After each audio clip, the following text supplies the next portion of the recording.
All right, what's going on, y'all? It's Mike, pro house seller. Welcome back to the channel. Today I'm just out for a quick little walk. Want to give my little 2 cents on the economy, what's going on, and how I think it's going to affect us and whatnot. So over the last week or so, we've been starting to get a little bit of reports now from some of these big banks, Dutchess, Wells Fargo, Goldman Sachs, and whatnot. They're a little pessimistic on the economy. Some think we're going to see a bigger crash. Some think it won't be that big, but for the most part, a lot of folks are starting to see a downturn in the economy happening sometime in the near future. Obviously, we can see Bitcoin, crypto, stock market is down. Mortgage rates are they were around 5.5, maybe 2-3 weeks ago. They dropped slightly over the last few weeks. I believe it was maybe at like 5.2, 5.3, the average 30-year fixed. Now it's about at 5.4, just under 5.5 again. So they've been fluctuating a little bit, but for the most part, they're still at around 5.5, whatnot. So with that, kind of what my 2 cents on the economy. Joe Biden had his little speech last week, kind of talking about the Fed and whatnot, and it's going to kind of let them do their job and whatnot. And kind of when he said that, kind of like, yeah, I'm going to let the Fed do their job, that kind of gave me a little bit of a bad feeling. And I just kind of want to give my 2 cents on that, because the Fed and the government, they kind of go hand in hand, because of with inflation happens. And I have, other videos about this, here or here, somewhere up here.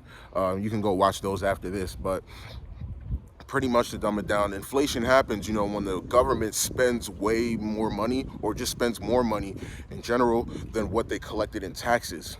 So with Joe Biden, talking about letting the Fed do their job and stuff like that, I get a little nervous, because in order for inflation to slow down, one of two things would have to happen. One, the government would have to significantly raise taxes to be able to collect more tax revenue.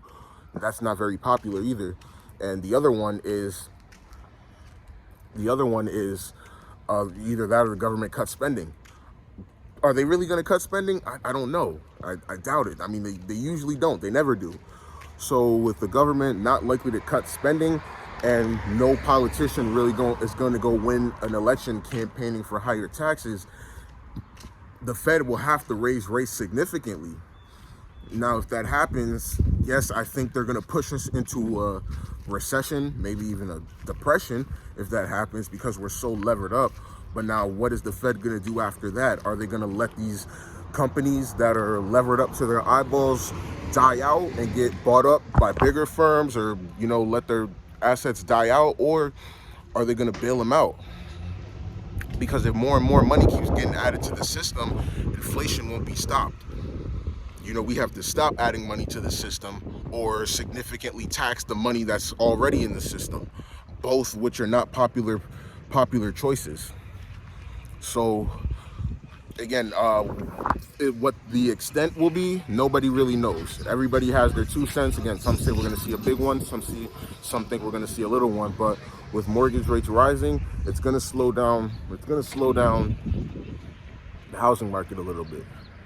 There's really no way, with rates at 5.5 now, if rates go to 6 or 7% in the next year or two, prices are definitely going to shift downwards a little bit to make up for that. So that's just kind of my little 2 cents of what's going on. I know it's a short video. Appreciate y'all. If y'all got any value from this, like, comment, subscribe. I will see y'all in the next video.